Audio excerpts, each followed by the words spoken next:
এক ভয়ঙ্কর দিন আসছে, এমন একদিন যা শুরু হবে পৃথিবীর সবচেয়ে বড় ধোঁকাবাজির মাধ্যমে। আকাশ রক্তিম হয়ে যাবে, বাতাস ভারী হয়ে উঠবে, গাছপালা শুকিয়ে যাবে। ঠিক তখনই এক রহস্যময় ব্যক্তি হাজির হবে। সে বলবে, আমি তোমাদের ঈশ্বর, আমাকে বিশ্বাস করো, আমি তোমাদের জীবন দিতে পারি। মানুষ বিভ্রান্ত হবে, লক্ষ লক্ষ মানুষ তার অনুসরণ করবে, তারা তার সামনে মাথা নত করবে। কিন্তু এটি হবে এক ভয়ঙ্কর প্রতারণা। এটাই সেই ফিতনা যা ইতিহাসের সবচেয়ে বড় পরীক্ষা হয়ে আমাদের কাছে আসবে। যখনই সবাই আশা হারিয়ে ফেলবে, ঠিক তখনই আকাশ ফুঁড়ে এক আলো নেমে আসবে। এক মহামানব ফিরবেন, যিনি দাজ্জালকে পরাজিত করবেন। কিন্তু আপনি কি জানেন এই ধোঁকা থেকে বাঁচার একমাত্র উপায় কি? আজ আমরা আলোচনা করব দাজ্জালের আগমন, তার ভয়ঙ্কর ধোঁকা এবং কিয়ামতের সবচেয়ে বড় পরীক্ষা সম্পর্কে। সত্যি কি দাজ্জাল আসছে? আর ঈসা আলাইহি ওয়াসাল্লামের প্রত্যাবর্তন কেমন হবে? ভিডিওটি সম্পূর্ণ দেখুন, কারণ এখানে এমন কিছু তথ্য আছে যা আপনার জানা অবশ্যই জরুরি।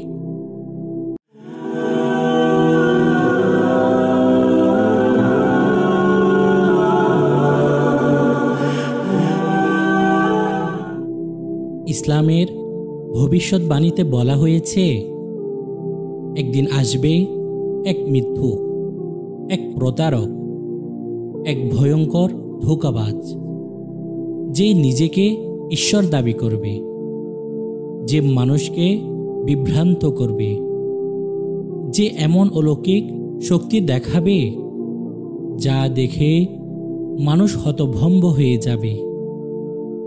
আপনি কল্পনা করুন, একদিন পৃথিবীতে খাদ্য সংকট হবে, মানুষ অনাহারে মরবে। তখনই দাজ্জাল তার খেলা শুরু করবে। সে বলবে, আমাকে বিশ্বাস করো, আমি তোমাদের খাবার দেব। কিন্তু এটি হবে এক ভয়ঙ্কর ফাঁদ।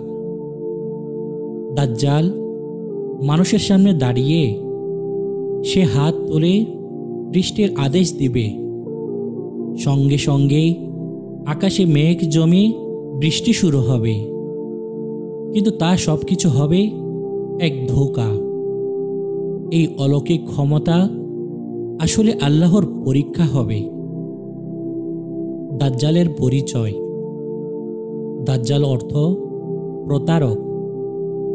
ইসলামী পরিভাষায় কিয়ামতের পূর্বে যে মহাপ্রতারকের আবির্ভাব হবে তাকে মাসিহ দাজ্জাল বলা হবে, যে নিজেকে ঈশ্বর বা ঐশ্বরিক শক্তির অধিকারী ব্যক্তিত্ব বলে নিজেকে দাবি করবে এবং তার ঈশ্বরত্ব প্রমাণের জন্য বহু অলৌকিক কর্মকাণ্ড করে দেখাবে।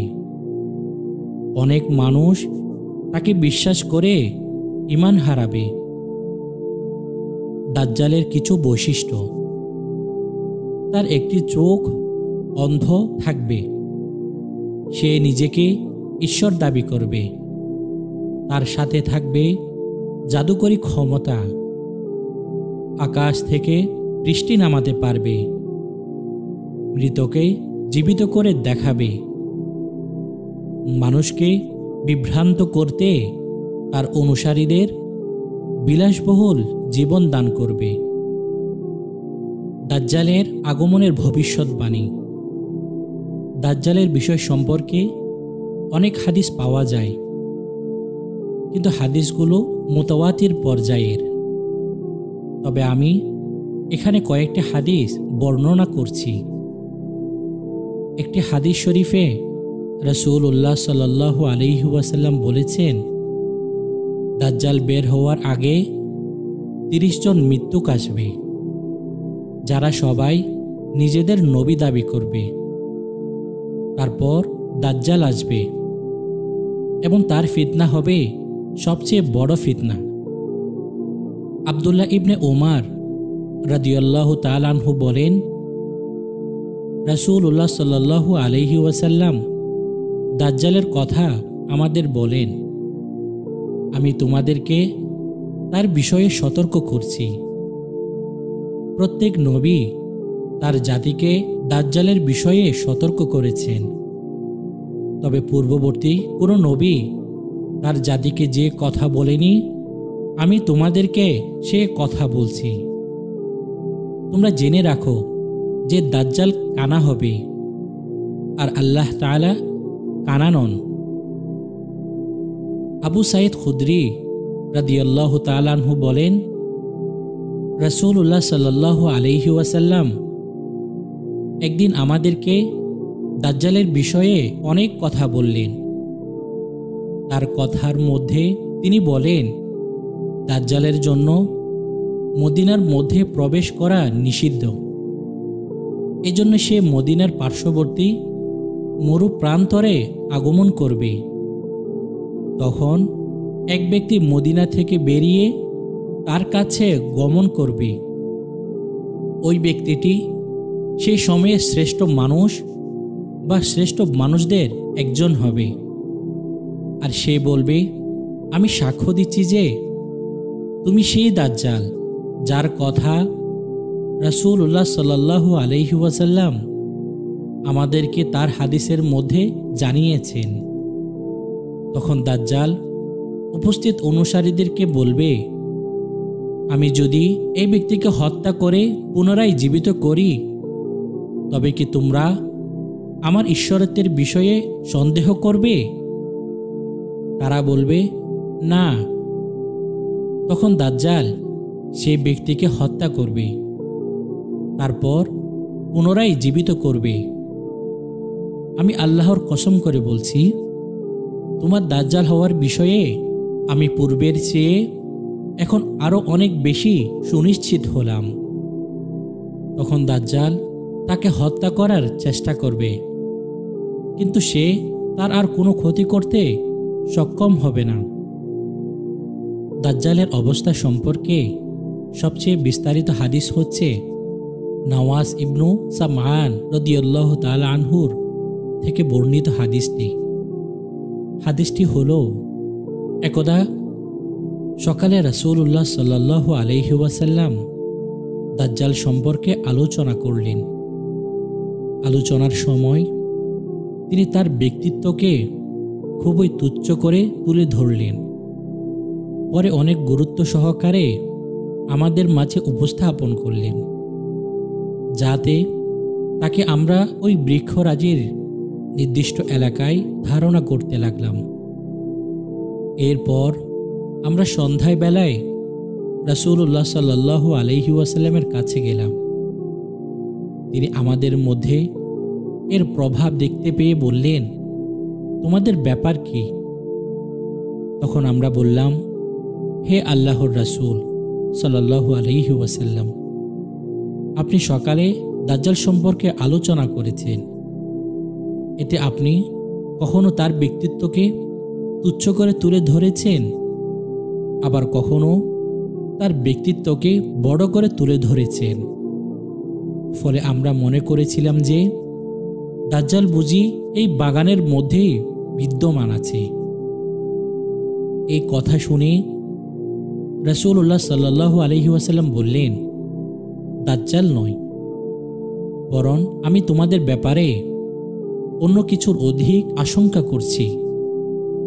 তবে তোমরা শুনে রাখো, আমি তোমাদের মধ্যে বিদ্যমান থাকা অবস্থায় যদি দাজ্জালের আত্মপ্রকাশ হয়, তবে আমি নিজেই তাকে প্রতিহত করব। তোমাদের কারো প্রয়োজন হবে না। আর যদি আমি তোমাদের মাঝে না থাকা অবস্থায় দাজ্জালের আত্মপ্রকাশ হয়, তবে প্রত্যেক মুমিন লোক নিজের পক্ষ হতে তাকে প্রতিহত করবে। প্রত্যেক মুসলিমের জন্য আল্লাহ তাআলাই হলেন আমার পক্ষ হতে তত্ত্বাবধানকারী। দাজ্জাল যুবক অবস্থায় আত্মপ্রকাশ করবে এবং সে ঘন চুল বিশিষ্ট হবে। তার চোখগুলো আঙ্গুরের ন্যায় হবে। আমি তাকে কাফির আব্দুল উজ্জা ইবনু কাতান এর মতো মনে করছি।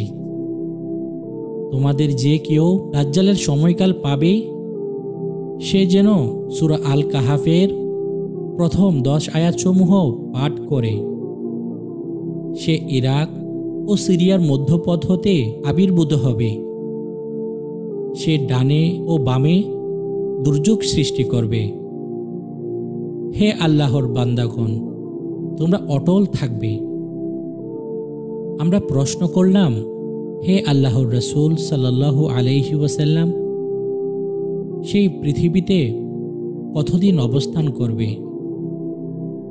উত্তরে রাসূলুল্লাহ সাল্লাল্লাহু আলাইহি ওয়াসাল্লাম বললেন, সে 40 দিন পর্যন্ত থাকবে। এর প্রথম দিনটি 1 বছরের সমান হবে, দ্বিতীয় দিন 1 মাসের সমান এবং তৃতীয় দিন 1 সপ্তাহের সমান হবে।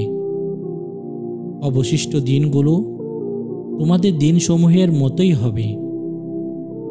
আমরা প্রশ্ন করলাম, হে আল্লাহর রাসূল সাল্লাল্লাহু আলাইহি ওয়াসাল্লাম, যে দিন 1 বছরের সমান হবে, সেটাতে 1 দিনের সালাতই কি আমাদের জন্য যথেষ্ট হবে?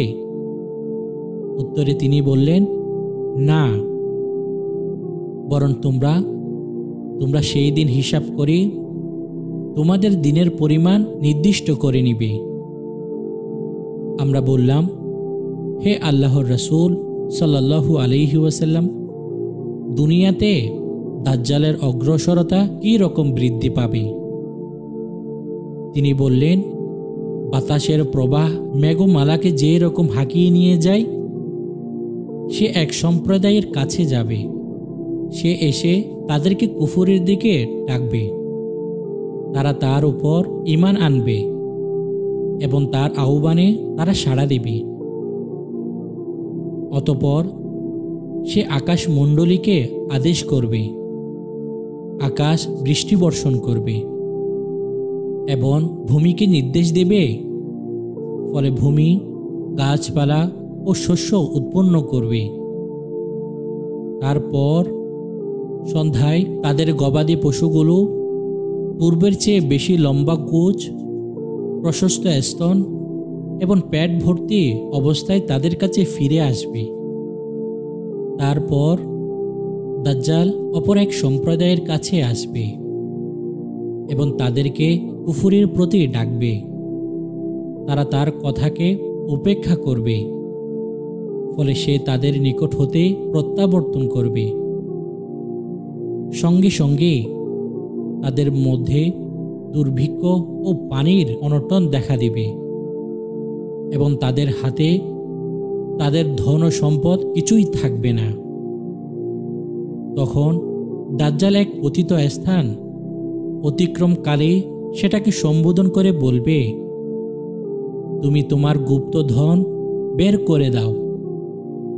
তখন জমিনের ধন সম্পদ বের হয়ে তার চতুর্পার্শ্বে একত্রিত হতে থাকবে। যেমন মধু মক্ষিকাকে তার সর্দারের চারপাশে সমবেত হয়, ঠিক তেমনি। অতঃপর দাজ্জাল এক যুবক ব্যক্তিকে ডেকে আনবে এবং তাকে তরবারি দ্বারা আঘাত করে তীরের লক্ষ্যস্থলের ন্যায় 2 টুকরো করে ফেলবে। তারপর সে আবার তাকে আহ্বান করবে। তখন যুবকটি আলোকময় হাস্য উজ্জ্বল চেহারায় তার সম্মুখে এসে উপস্থিত হবে। অতঃপর মানুষ যখন আশা হারিয়ে ফেলবে, ঠিক তখনই এক বিস্ময়কর দৃশ্য ঘটে যাবে। আকাশের বুকে উজ্জ্বল আলো, এক মহান ব্যক্তিত্ব সাদা পোশাকে, হাতে ধারালো তরবারি, তিনি ধীরে ধীরে আকাশ থেকে নেমে আসছেন। এই সময় আল্লাহ রব্বুল আলামিন মরিয়মের পুত্র ঈসা আলাইহি ওয়াসাল্লামকে প্রেরণ করবেন। তিনি দামেস্কের পূর্ব দিকে সাদা মিনারের উপর অবতরণ করবেন। তার পরিধানে থাকবে দুটি রঙিন কাপড়। তিনি তার হাত দুটি দুজন ফেরেশতার পাখার উপর রেখে অবতরণ করবেন। তিনি মাথা নিচু করলে ফোঁটা ফোঁটা ঘাম পড়তে থাকবে। আবার যখন মাথা উঁচু করবেন তখন মুক্তোর মতো ঘাম পড়বে। যে কোনো কাফের তার নিঃশ্বাস পেলেই মৃত্যুবরণ করবে, আর তার দৃষ্টি যতদূর যাবে তার নিঃশ্বাসও ততদূর যাবে। তিনি দাজ্জালকে খুঁজতে থাকবেন এবং বাব লুদ নামক স্থানে দাজ্জালকে পেয়ে যাবেন। তখন হযরত ঈসা আলাইহি ওয়াসাল্লাম দাজ্জালকে সেইখানে হত্যা করবে। পৃথিবী আবার শান্ত হবে, আর যারা ধৈর্য ধরেছিল তাদেরকে আল্লাহ তাআলা পুরস্কৃত করবেন। সুবহানাল্লাহ। প্রিয় দর্শক, আপনি কি দাজ্জালের ফিতনা থেকে বাঁচার প্রস্তুতি নিয়েছেন? কিভাবে নিজেকে দাজ্জাল থেকে রক্ষা করবেন কমেন্টে অবশ্যই জানাবেন, আর এই ভিডিওটি শেয়ার করুন যেন সবাই সতর্ক হতে পারে। এতক্ষণ কি ছিল সেই রহস্যময় মুহূর্ত যখন পৃথিবীতে প্রথম মানব আসেন? আদম আলাইহি ওয়াসাল্লাম এক মহান সত্তা, যার সৃষ্টি ছিল আল্লাহর অসীম পরিকল্পনার অংশ। কিন্তু আদম আলাইহি ওয়াসাল্লাম এর আগমন ছিল শুধু একটি সৌন্দর্য কিংবা শান্তির বার্তা নয়, ছিল এক মহাযুদ্ধের সূচনা। এই যুদ্ধের প্রতিপক্ষ ছিল এক শয়তান, ইবলিস, যার অহংকার তাকে ধ্বংসের পথে ফেলে দিয়েছিল। কি ঘটেছিল? আদম আলাইহি ওয়াসাল্লাম এর জান্নাত থেকে পৃথিবীতে আগমনের পেছনে কে ছিল সে অন্ধকার শক্তি যেটি তাকে পথভ্রষ্ট করতে চেয়েছিল? শোনা যাবে এক অমর কাহিনী, যেখানে অহংকার, তওবা এবং শত্রুতার ইতিহাস সমাধান পায়। এটি শুধু একটি গল্প নয়, এটি এক শিক্ষা যা আজও আমাদের জীবনে কার্যকর। আদম আলাইহি ওয়াসাল্লাম কি শয়তানের ফাঁদে পতিত হবেন? ইবলিস কি তার ক্ষোভের কাছে হার মেনে শয়তান হয়ে যাবে? আজ থেকে হাজারো বছর আগে যা হয়েছিল তার ছায়া এখনো আমাদের জীবনে বিদ্যমান। পৃথিবীর ইতিহাসে প্রথম মানব ছিলেন আদম আলাইহি ওয়াসাল্লাম, কিন্তু তার এই পৃথিবীতে আগমন কোনো সাধারণ ঘটনা ছিল না। তার আগমনের পেছনে ছিল এক মহাপরিকল্পনা, ছিল ইবলিসের ঈর্ষা, অহংকার এবং এক নিষ্ঠুর ষড়যন্ত্র। আজ আমরা জানব সেই ঘটনা, যা থেকে আজও আমরা শিক্ষা গ্রহণ করতে পারি।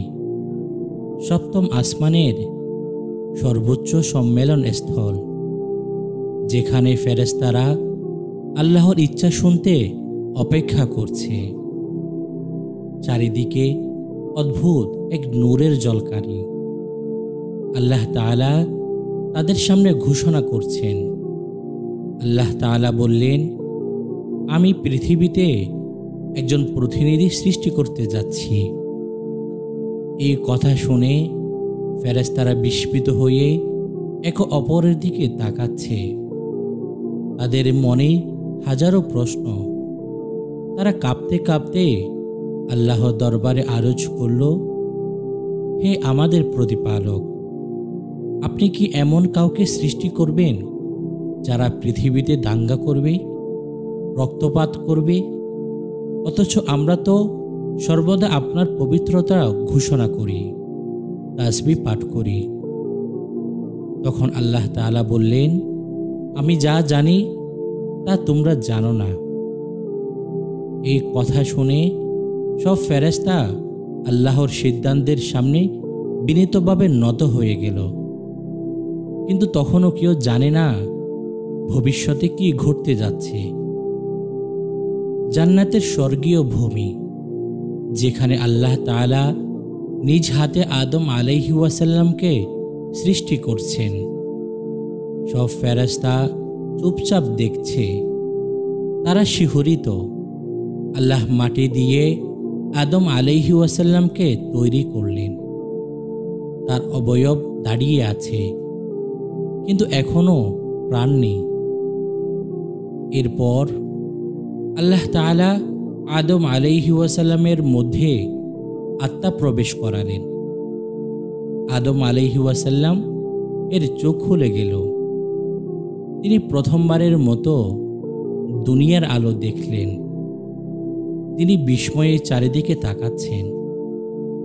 আদম আলাইহি ওয়াসাল্লাম প্রথমবারের মতো মুখ খুললেন। তার প্রথম বাক্য ছিল, সুবহানাল্লাহ, কে আমি? কে আমাকে সৃষ্টি করল? তখন আল্লাহ তাআলা বললেন, হে আদম, আমি তোমার প্রতিপালক। আমি তোমাকে সৃষ্টি করেছি এবং তোমাকে সমস্ত জ্ঞানের শিক্ষা দেব। আদম আলাইহি ওয়াসাল্লাম এর হৃদয়ে এক নতুন অনুভূতি। তিনি জানেন না সামনে কি অপেক্ষা করছে। অতঃপর ফেরেশতাদের মহাসভা শুরু হলো, যেখানে আদম আলাইহি ওয়াসাল্লাম দাঁড়িয়ে আছেন। আল্লাহ তাআলা ফেরেশতাদেরকে আদেশ দিলেন, সবাই আদমকে সিজদা করো। সব ফেরেশতা আল্লাহর আদেশ শুনে নত মস্তকে আদম আলাইহি ওয়াসাল্লামকে সিজদা করল। কিন্তু তাদের মধ্যে একজন দাঁড়িয়ে রইল। ইবলিস দাঁড়িয়ে আছে। তার চোখে যেন এক ঘৃণা। সে সিজদা করল না। তখন সে বলল, আমি এর চেয়ে অনেক উত্তম। আমাকে সৃষ্টি করা হয়েছে আগুন দিয়ে, আর তাকে সৃষ্টি করা হয়েছে মাটি দিয়ে। আমি কখনো তাকে সিজদা করব না। মাটির চেয়ে আগুন উত্তম, কেননা আগুনের স্বভাব হলো সে বরাবরই ঊর্ধ্বমুখী। আগুন প্রখর ও তেজদীপ্ত। অন্যদিকে মাটি নিম্নমুখী ও নিস্তেজ। তাই আগুনের তৈরি হয়ে সে মাটির মানুষকে আমি সিজদা করতে পারবো না। এরপর আল্লাহ তাআলা ইবলিসকে প্রশ্ন করলেন, কেন সে আদমকে সিজদা করেনি? তখন ইবলিস সে অত্যন্ত অহংকারের সাথে বলছিল, আমি পচা কাদা মাটি থেকে সৃষ্টি মানবকে সিজদা করব না, কেননা আমাকে সৃষ্টি করা হয়েছে আগুন থেকে, আর আদমকে সৃষ্টি করা হয়েছে মাটি থেকে। এই কথা শুনে আল্লাহ তাআলা বললেন, হে ইবলিস, তাহলে তুমি জান্নাত থেকে বের হয়ে যাও। তুমি হবে অভিশপ্ত এবং তোমার জন্য শাস্তি অপেক্ষা করছে। তখন ইবলিস অনেক ক্ষিপ্ত হয়ে গেল।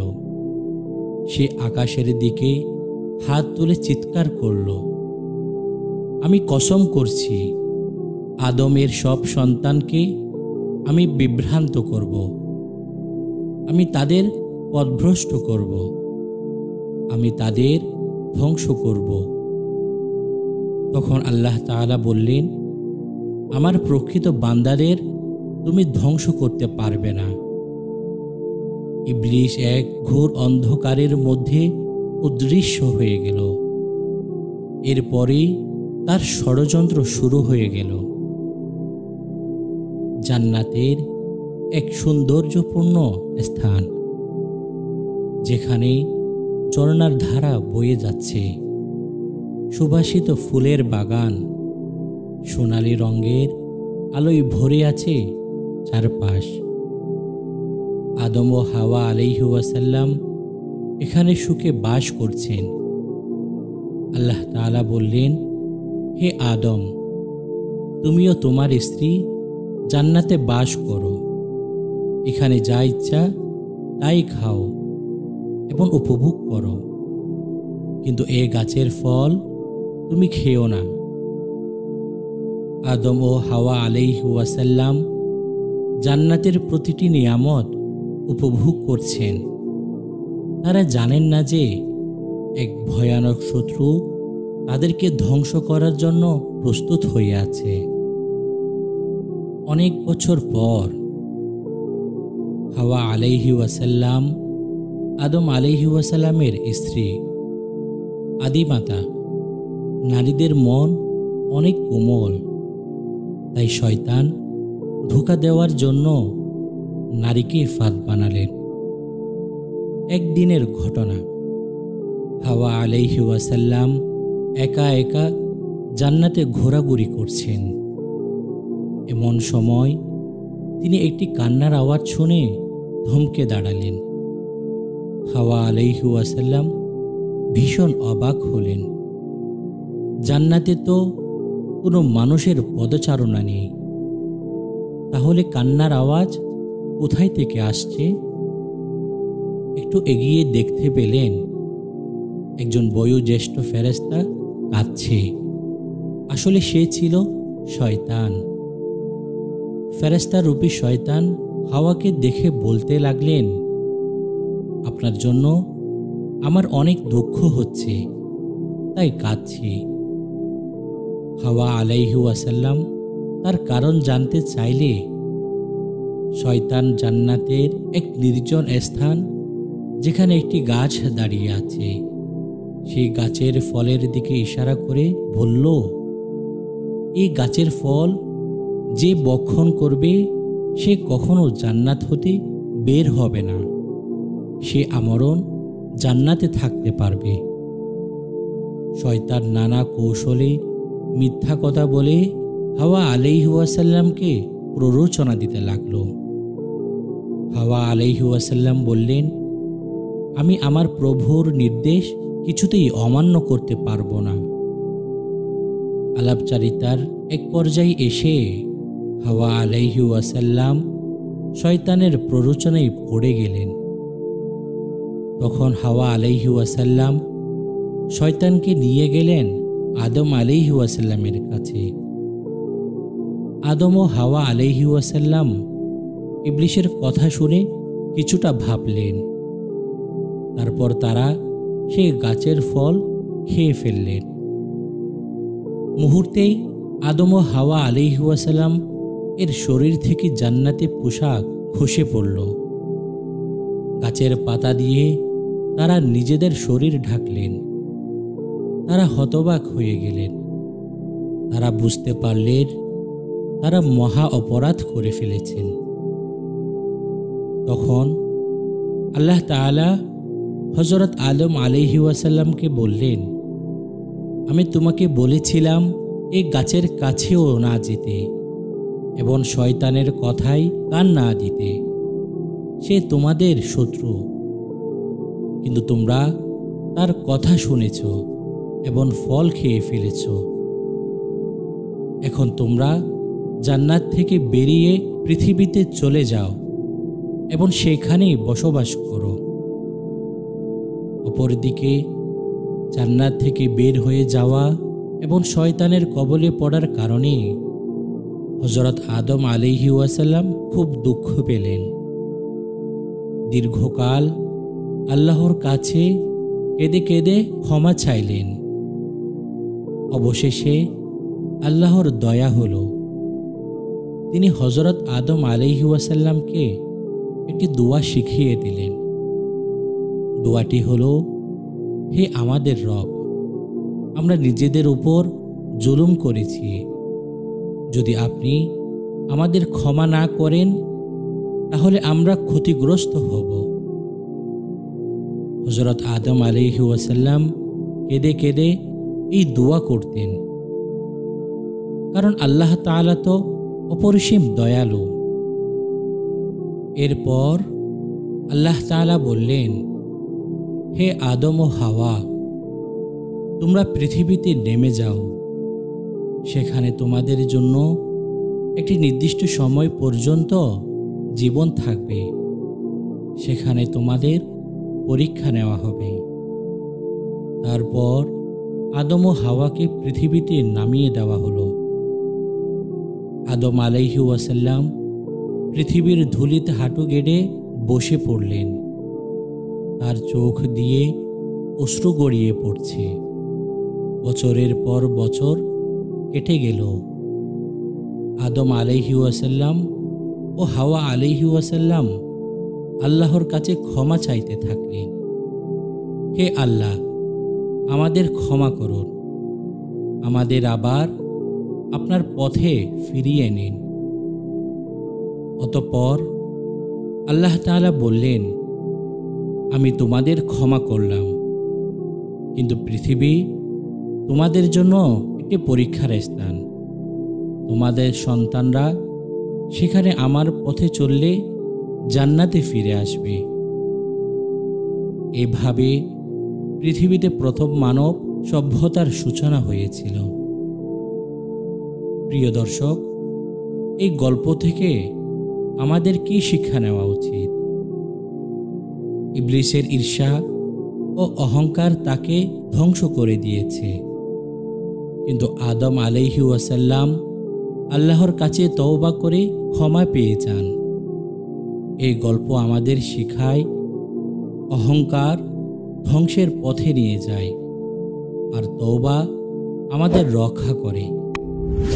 আজও কি আমরা এই শিক্ষা গ্রহণ করেছি? কল্পনা করুন, এমন এক জাতি যাদের শক্তি ছিল পাহাড়ের মতো, যাদের গর্ব ছিল আকাশচুম্বী। তারা বিশ্বাস করত তাদের ধ্বংস করার ক্ষমতা কারও নেই। কিন্তু একদিন তাদের সামনে এসে দাঁড়ালেন এক নবী। তিনি বললেন, তোমরা যা করছো তা ধ্বংস ডেকে আনবে। কিন্তু তারা হেসে হেসে বলল, আমরা কারো ভয় করি না। কিন্তু সত্যি কি ভয় করার কিছু ছিল না? এই প্রশ্নের উত্তর আছে এক বিধ্বংসী ঝড়ে, যে জট চিরতরে মুছে দিয়েছিল এক প্রবল শক্তিশালী জাতিকে। হুদ আলাইহি ওয়াসাল্লাম এর কাহিনী শুরু হয় আদ জাতির মাধ্যমে। এরা ছিল নূহ আলাইহি ওয়াসাল্লামের বংশধরদের একটি শক্তিশালী শাখা, যারা ইয়েমেন ও ওমানের মধ্যবর্তী অঞ্চলে বাস করত। আদ সম্প্রদায়ের 13টি গোত্র ছিল।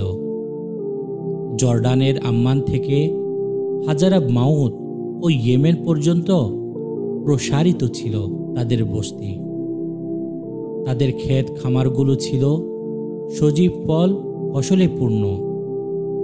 তাদের ছিল সব ধরনের বাগ বাগিচা।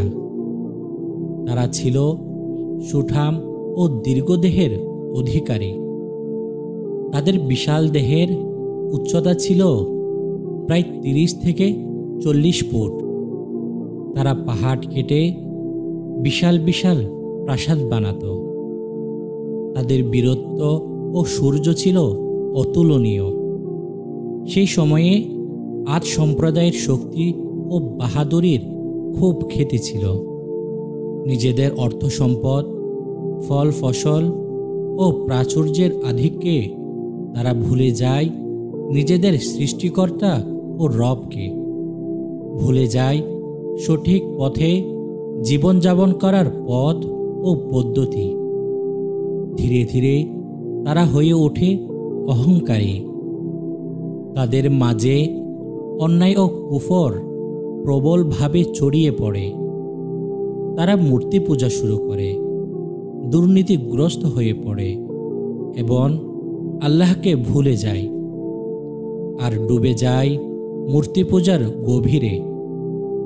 এরাই পৃথিবীতে দ্বিতীয়বার মূর্তি পূজা ও শিরকের প্রচলন শুরু করে। আর তারা ভাবত আমাদের মতো শক্তিশালী আর কেউ নেই, আমাদের ধ্বংস করার মতো কেউ জন্মায়নি।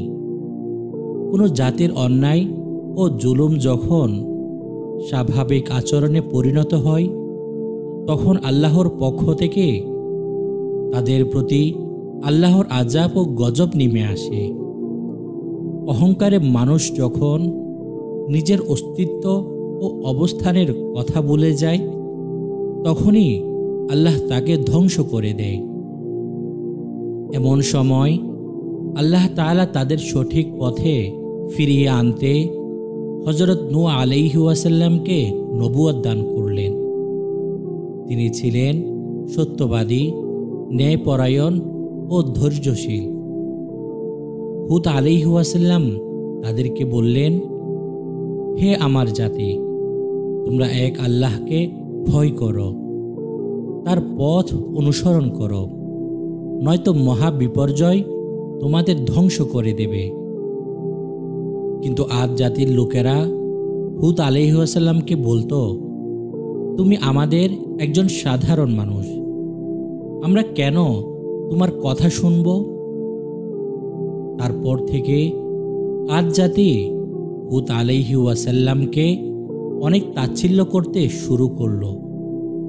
তারা বলতো, ও হে হুদ, তোমার কি মাথা খারাপ হয়ে গেছে?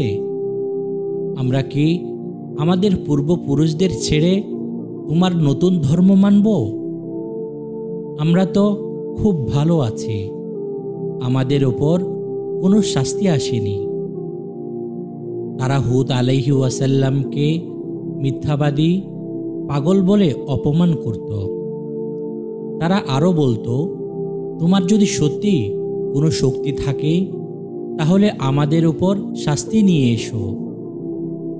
এই কথা শুনে হযরত হুদ আলাইহি ওয়াসাল্লাম কেঁদে ফেললেন, কারণ তিনি জানতেন আল্লাহর শাস্তি যখন আসবে তখন আর কিছুই বাকি থাকবে না।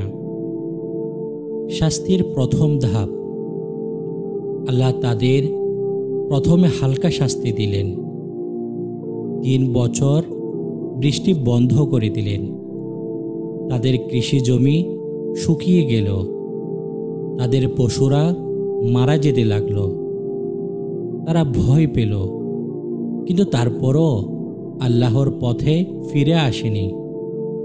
তারা মক্কার দিকে গিয়ে প্রার্থনা করল, কিন্তু আল্লাহর পরিবর্তে তাদের মূর্তিদের কাছে।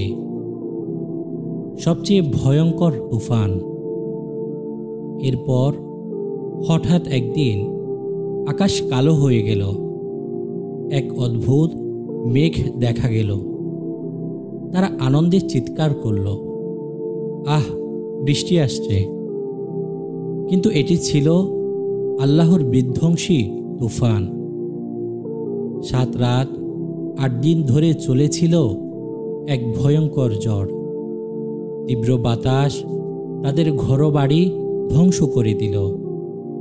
তাদের দেহগুলো শেকড়সহ উপড়ে ফেলা গাছের মতো ছিটকে পড়ল।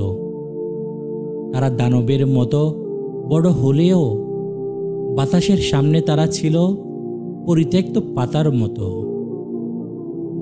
যখন আদ জাতির উপর আল্লাহ পাকের গজব ও আযাব নাজিল হয়, তখন হযরত হুদ আলাইহি ওয়াসাল্লাম ও তার সঙ্গী ইমানদার মুসলমান একটি মাটির ঘরে আশ্রয় গ্রহণ করেন। খুব আশ্চর্যের বিষয় ছিল যে ঘূর্ণিঝড়ের বিরাট বিরাট দালানকোঠা মাটিতে লুটিয়ে পড়লেও উক্ত মাটির ঘরটিতে বাতাস খুব সুষম পরিমাণে প্রবেশ করত। হযরত হুদ আলাইহি ওয়াসাল্লাম ও তার সঙ্গীরা ঠিক আযাবের মুহূর্তেও এখানে নিশ্চিন্তে বসে রইলেন। তাদের কোনো কষ্টই হয়নি। 1 সপ্তাহের মধ্যে আদ জাতি ধ্বংস হয়ে গেল। এভাবেই বিশাল দেহের অধিকারী, শক্তির গর্বে গর্বিত ও আল্লাহ পাকের একত্ববাদে অবিশ্বাসী কৌম আদের কবর রচিত হয়। শুধুমাত্র হুদ আলাইহি ওয়াসাল্লাম ও তার অনুসারীরা রক্ষা পেলেন। আদ জাতি সবাই ধ্বংস হয়ে যাওয়ার পর হযরত হুদ আলাইহি ওয়াসাল্লাম মক্কায় চলে যান এবং সেখানেই ওফাত প্রাপ্ত হন। এই ঘটনা আমাদের শেখায়, শক্তি, সম্পদ, প্রাসাদ কিছুই চিরস্থায়ী নয়। অহংকার মানুষকে ধ্বংস করে। আল্লাহর আদেশ অমান্য করলে শাস্তি অনিবার্য। আজও পৃথিবীর এক কোণে ফিলিস্তিনে ঠিক এমনই এক জালিম জাতি মাথা তুলেছে, যারা নিরস্ত্র শিশুদের রক্ত জড়ায়, নারীদের কণ্ঠরোধ করে, বৃদ্ধদের নির্যাতন করে আর মসজিদে আগুন লাগায়। ওরা ভাবে তারা শক্তিশালী। ওরা ভাবে কেউ তাদের থামাতে পারবে না।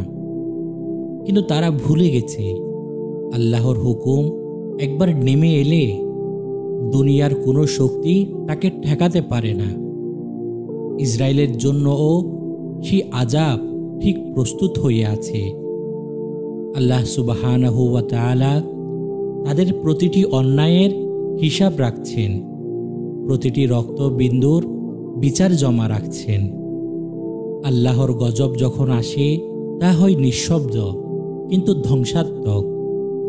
তাদের শেষও হবে সেই আদ জাতির মতোই, মর্যাদাহীন, করুণ ও সম্পূর্ণ ধ্বংসে পরিণত।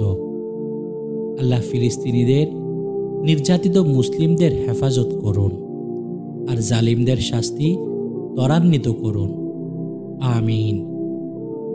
প্রিয় দর্শক, আদ জাতির সেই ধ্বংসস্তূপ আজও আছে। আজও ইয়েমেনের রূপ আল খালি মরুভূমিতে আদ জাতির নিদর্শন রয়েছে। সেখানে কেউ বসবাস করতে পারে না। বাতাসে এখনও সেই ধ্বংসের গন্ধ লেগে আছে।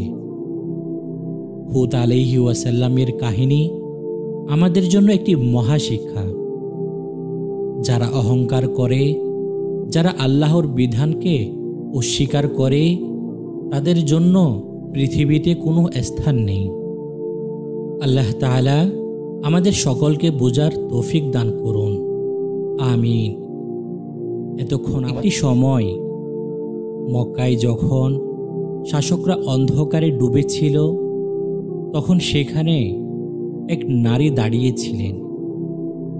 এমন এক নারী যার হৃদয়ে ছিল বিশ্বাস ও সাহসের অনুপ্রেরণা, যে নিজের জীবনের চেয়ে বড় কিছু ছিল আল্লাহর রাস্তায় চলা। তিনি ছিলেন সুমাইয়া রাদিয়াল্লাহু আনহা, ইসলামের প্রথম শহীদ। কিন্তু জানেন কি, এই সাহসী নারী তার জীবনকে কিভাবে এই যন্ত্রণার পথের দিকে ঠেলে দিয়েছিলেন? শুধু একটি প্রশ্ন, যদি আপনি জানতেন আপনার বিশ্বাসের জন্য আপনার মৃত্যু নিশ্চিত হতে পারে, আপনি কি করতেন? আজকের এই গল্প আপনাকে নিয়ে যাবে সুমাইয়ার অগ্নি পরীক্ষায়, যেখানে এক নারীর অলৌকিক সাহস এবং আল্লাহর প্রতি নিষ্ঠা ইতিহাস বদলে দিয়েছিল। আজকের এই কাহিনীতে আমরা জানব কিভাবে এক নারী ইসলামের জন্য তার জীবন উৎসর্গ করে ইতিহাসের প্রথম শহীদ হিসেবে চিরকাল অমর হয়ে থাকে। এটি ছিল সুমাইয়া রাদিয়াল্লাহু আনহার সর্বোচ্চ ত্যাগের গল্প। গোটা আরব যখন পাপের মহাসমুদ্রে হাবুডুবু খাচ্ছিল, মানবতার লেশমাত্র ছিল না। মদ, জুয়া আর নারী ছিল যে সমাজে আভিজাত্যের প্রতীক। এমন এক জাহেলি সমাজে রাসূলুল্লাহ সাল্লাল্লাহু আলাইহি ওয়াসাল্লাম তার সাহাবীদের নিয়ে ছড়িয়ে পড়লেন খোদার ঐশী বাণী প্রচার প্রসারে। ঘোর অন্ধকারে নিমজ্জিত মানুষগুলোকে তাওহীদের আলোক উজ্জ্বল পথ দেখাতে। মক্কা, যে শহরটি এক সময় অন্ধকারে ডুবেছিল, সেখানে এক নতুন আলো জ্বলে উঠেছে। এটি ছিল ইসলামের আগমন। ইসলাম, যার বাণী ছিল আল্লাহর একত্ব এবং মহানতার প্রতি বিশ্বাস। কিন্তু এই বাণী মক্কার শক্তিশালী শাসকদের কাছে ছিল এক বড় আঘাত। তারা এই নতুন ধর্মকে বরদাস্ত করতে পারেনি। এ এক নতুন যুগের শুরু। তখন দিন প্রচার প্রসারে ইসলামের মর্যাদা উচ্চকিত করতে পুরুষ সাহাবীদের যেমন ত্যাগ ছিল, তেমনি ছিল নারীদেরও অবদান। যেখানে সাহসী নারীরা ইসলামের প্রতি তাদের বিশ্বাসকে দৃঢ়তার সঙ্গে প্রতিপন্ন করতে শুরু করেছিল, অন্যদিকে তখন গোটা আরব ছিল কাফেরদের আধিপত্য।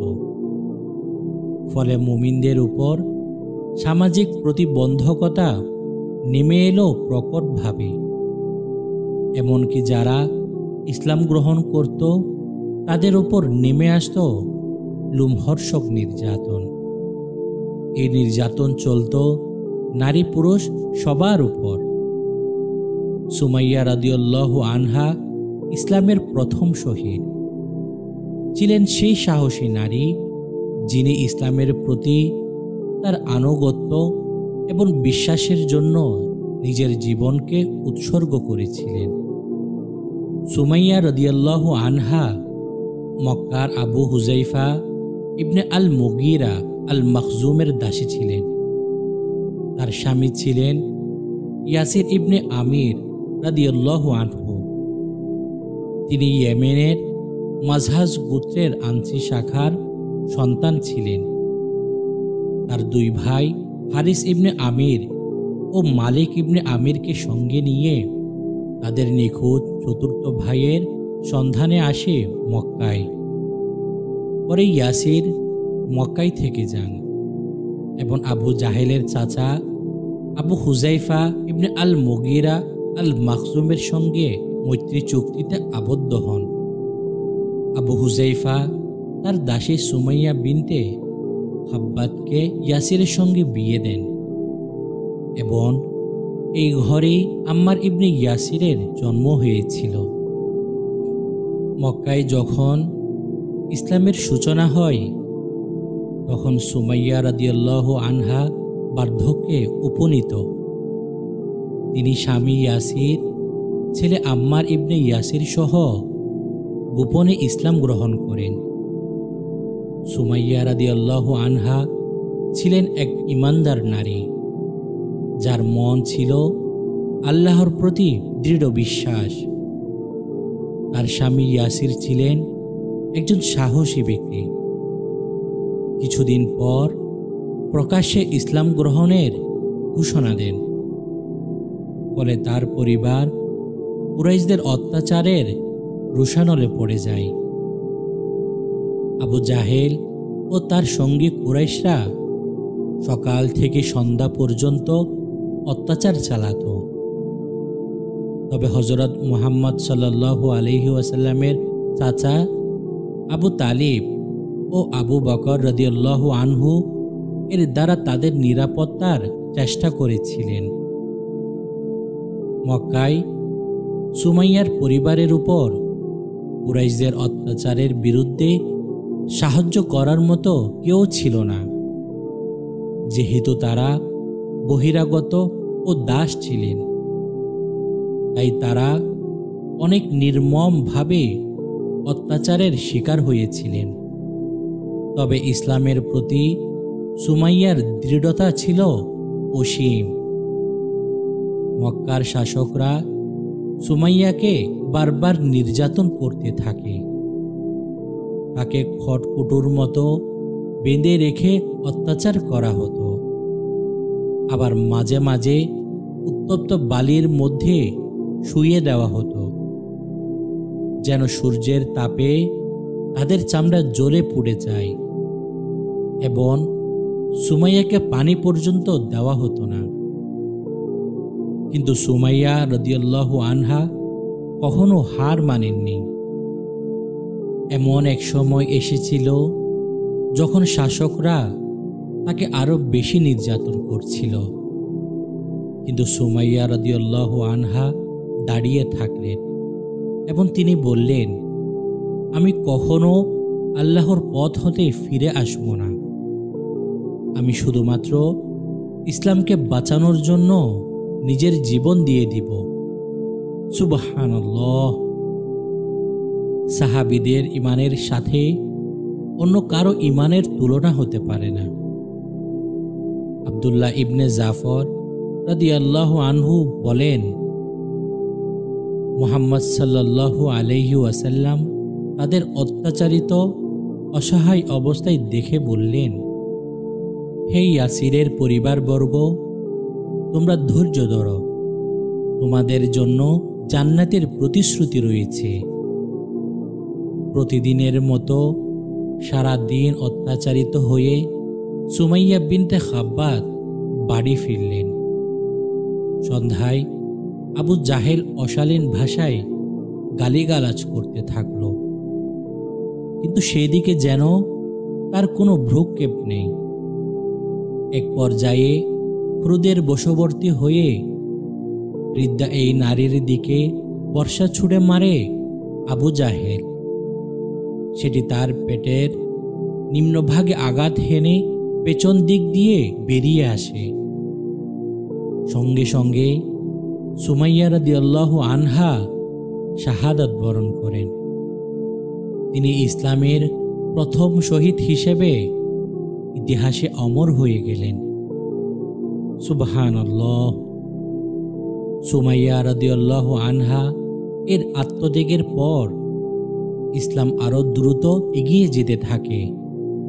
তার ত্যাগ ছিল এক অনুপ্রেরণা, যা মুসলিমদের সাহস জোগাতে সহায়তা করেছিল। তার মৃত্যুর পর ইসলামের সূর্য আরো উজ্জ্বল হয়ে যায়।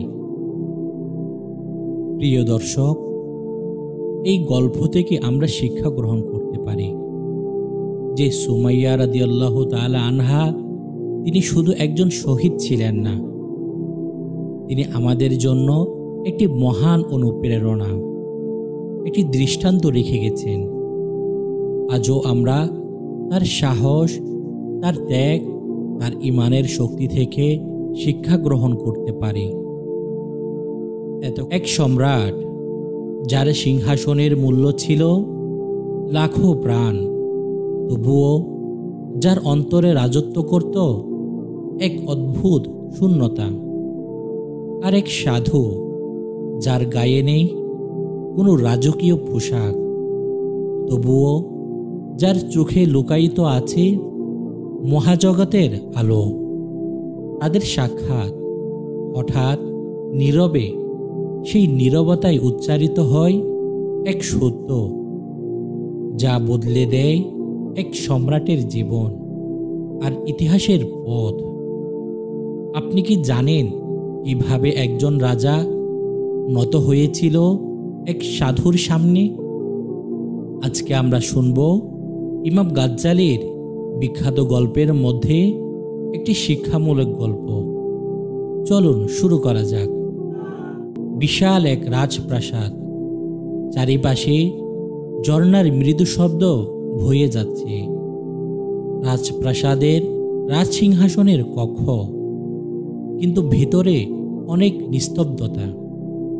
সম্রাট তার মন্ত্রীদেরকে বলল, এই সিংহাসন সোনায় মোড়ানো, কিন্তু কেন এত ভারী লাগে আজ? রাজ্য জয় করেছে, শত্রু পরাজিত, প্রাসাদের মোহর জ্বরে, তবুও রাতে নিঃশব্দে শূন্যতা গলা চেপে ধরে। এ কি সেই শান্তি যা আমি চেয়েছিলাম? রাতের একটি মুহূর্ত, সম্রাটের কক্ষে দাস প্রবেশ করে, আর সেই দাস মাথা নত করে রাজার এক পাশে দাঁড়িয়ে রইলেন। আর সম্রাট দাসের দিকে লক্ষ্য করে বললেন, বলতো, বাহিক জয়ে কি চিরন্তন সুখ মিলে? আমি চাই এমন কারো কথা শুনতে, যার চোখে সত্য আর যার কণ্ঠে শান্তি আছে। তখন দাস নীরবে স্বরে দাঁড়িয়ে আছেন, আর সম্রাট নিজেকে বললেন, যতদিন সিংহাসনে থাকব ততদিন এই শূন্যতা থাকবে, অথবা হয়তো ছেড়ে যেতে হবে। পরের দিন রাজপ্রাসাদের সভাকক্ষ। মন্ত্রী পণ্ডিতেরা সম্রাটের চারপাশে বসে আছেন। সম্রাট গম্ভীর গলায় বললেন, বলো, আমার রাজ্যে কি কেউ আছেন যার কথা শুনে অন্তর জাগে, যে জলমলে আলোকে হারিয়ে দেয় নিঃশব্দ আলোকিততা? তখন পণ্ডিত হাত তুলে বলল, মহামান্য, প্রাচ্য মরুভূমিতে এক সাধু আছেন। তিনি রাজ্য চান না, কিন্তু রাজারা তার দর্শনের আশায় পাগল। নাম না জানা, কিন্তু তার নীরবতা নিজেই উচ্চারিত বাণী। সম্রাট কৌতূহলে বললেন, সে কি উপদেশ দেয় নাকি শুধু ধ্যান করে? তখন পণ্ডিত বলল, তিনি বলেন না, তবে শুনেন। তার নীরবতা আপনাকে উত্তর দেবে। এই কথা শুনে সম্রাট খুব খুশি হয়ে গেলেন। সাথে সাথে সম্রাট ঘোষণা করলেন, সেই সাধুর সাথে সাক্ষাৎ করবেন। এই কথা শুনে মন্ত্রীরা বিনয়ের সাথে বললেন, হুজুর, আপনার নিরাপত্তা? মরুভূমির পথে কত বিপদ যে আছে। সম্রাট মুচকি হেসে বললেন, এবার আমি রক্ত ঝরাব না, নিজের ভিতরে যুদ্ধ হবে। মুকুট এখানে রাখো, আমি এখন একজন পথিক। মরুভূমির বিশাল এক প্রান্তর। সূর্যের তাপে বালুগুলি অনেক উত্তপ্ত হয়ে উঠল। উটের কাফেলা ধীরে ধীরে এগিয়ে যাচ্ছেন। সম্রাটের সাথীরা ক্লান্ত হয়ে সম্রাটকে বললেন, হুজুর, ছায়া গ্রহণ করুন, জল সীমিত, আপনি বিশ্রাম নিন। তখন সম্রাট দূরে তাকিয়ে বললেন, এই ক্লান্তি, এই পিপাসা আমার অহংকারের ধুলি মুছে দিচ্ছে। রাজা নয়, আজ আমি একজন পথিক। এই কথা শুনে সম্রাটের সাথীরা খুব আশ্চর্য হয়ে গেলেন এবং তারা বললেন, আপনি একজন অন্যরকম রাজা। সম্রাট মুচকি হেসে বললেন, হ্যাঁ, এমন রাজা হতে চাই যে নিজের মন জয় করেছে, অন্যথায় অন্য সব কিছুই ক্ষণিকের জন্য। তখন সাথী চুপচাপ করে বলল, আমি জানি না এই যাত্রা কোথায় গিয়ে থামে। সম্রাট এই কথা শুনে বললেন, যেখানে থামবে সেখানেই শুরু হবে আমার মুক্তি। দূরে একটি পাহাড়ি গুহা দেখা যাচ্ছে। সেই পাহাড়ের আশেপাশে অনেক ধরনের ফলের গাছ, আর চারিপাশে পাখি কিচিরমিচির করছে। আর গুহার মধ্যে একজন সাধু আল্লাহর ধ্যানে মগ্ন আছেন। সম্রাট ধীরে ধীরে সেই সাধুর কাছে উপস্থিত হলেন এবং সম্রাট বললেন, আমি এসেছি বহু পথ পেরিয়ে, আপনাকে খুঁজতে নয়, নিজেকে খুঁজতে। সাধু চোখ মেলে ধীর স্বরে বললেন, আলো খুঁজতে যারা আসে তারা কখনো অন্ধকারে হারায় না। বলো, তুমি কি হারিয়েছ? সম্রাট ভারী কণ্ঠে বললেন, আমি সব পেয়েছি, তবুও যেন আমার অন্তর ফাঁকা, শান্তি খুঁজতে এসেছি। সাধু মুচকি হেসে বললেন, তুমি এখানে নয়, তোমার নিজের কাছে এসেছ। আসো, বসো। তুমি শুনো না, কিন্তু অনুভব করো। সম্রাট এই কথা শুনে সম্রাট কান্না করে দিলেন আর বললেন, আপনার নীরবতায় আমি প্রথমবার বাংতে শিখলাম। একদিন সন্ধ্যাবেলায় গুহার সামনে আগুন জ্বালিয়ে দুইজন চুপচাপ বসে রইলেন। সম্রাট অস্থির স্বরে বললেন, আপনি কি আমায় কিছু শেখাবেন না? আমি তো জ্ঞান নিতে এসেছি, পথ খুঁজতে এসেছি। তখন সাধু বললেন, তুমি এখনো শুনছ কান দিয়ে, হৃদয় দিয়ে নয়। আমি কথা বলবো, কিন্তু তখন যখন তোমার ভিতরের আওয়াজ থেমে যাবে। সম্রাট হতাশ হয়ে বললেন, আমার ভিতরে এক জঞ্জাল। আমি জানি আর আমি জানি না, এর লড়াই থামে না। তখন সাধু বললেন, এই দ্বন্দ্বই তোমার শিক্ষক। এখানে থাকো, ধীরে ধীরে নিজের ভিতরের শব্দ চিনতে শিখবে। এভাবে কেটে গেল সম্রাটের অনেক দিন। এক গভীর রাত, সম্রাট কাঠ খুঁটছেন, শরীরে যেন অনেক ক্লান্তি। সম্রাট নিজে নিজে কথা বলছেন, এক রাজা হয়তো এত কাঠ তুলেনি, তবুও এই ক্লান্তি যেন মুক্তির স্বাদ দেয়। সাধু নীরবে বসে বললেন, জীবনের সত্য মসৃণ পথে আসে না।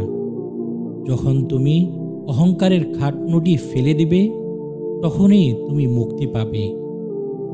সম্রাট তীব্র কণ্ঠে বললেন, আমি যুদ্ধ করেছি, শাসন করেছি, তবুও জানি না আমি কে। তখন সাধু চোখ বন্ধ করে বললেন, কারণ তুমি এখনো নিজের ছায়া চিনতে পারোনি। সত্যিকারের শক্তি সিংহাসনে নয়, অন্তরের নীরবতাই আছে। এভাবে কেটে গেল আরো অনেক দিন। একদিন নদীর তীরে সম্রাট ফজরের নামাজের আগে একা বসেছিলেন। সম্রাট চোখ বন্ধ করে আছেন, কণ্ঠে নীরব আবেগ। আমি বুঝতে শুরু করেছি, প্রকৃত রাজত্ব নিজের মন জয় করাই। বাহ্যিক সব কিছুই ক্ষণিকের জন্য, কিন্তু অন্তর চিরন্তন। সাধু হাসি মুখে বললেন, তুমি প্রস্তুত, তোমার রাজ্যে ফিরে যাও, কিন্তু এখন তুমি একজন জাগ্রত আত্মা। সম্রাট বিনয়ের সাথে বললেন, আপনি আমাকে কিছুই দেননি, তবুও সবই দিয়েছেন নীরবতার মাধ্যমে। সাধু বললেন, সত্য নিজে আসে যখন তুমি শুনতে শিখো। তারপর রাজা তার রাজ্যে ফিরে গেলেন। রাজপ্রাসাদে উৎসব চলছে, সম্রাট ফিরেছেন, চোখে যেন এক প্রশান্তি। মন্ত্রী খুব আশ্চর্য হয়ে রাজাকে বললেন, হুজুর, আপনি বদলে গেছেন, কি ঘটল? সম্রাট মুচকি হেসে বললেন, আগে আমি শুধু রাজা ছিলাম, আজ আমি এক জাগ্রত আত্মা। আমার সত্যিকারের রাজত্ব ছিল অন্তরে। প্রিয় দর্শক, সত্যিকারের শিক্ষাগুরু কখনো উচ্চস্বরে কথা বলেন না, তাই নীরবতাই হলো সবচেয়ে গভীর শিক্ষা। এই গল্প আমাদের শেখায়, বাহ্যিক সব কিছু এক মায়া, কিন্তু শান্তি আসে অন্তরের আলোয়। এতক্ষণ আমাদের সাথে থাকার জন্য অসংখ্য ধন্যবাদ। ভালো থাকবেন, সুস্থ থাকবেন। আল্লাহ হাফেজ।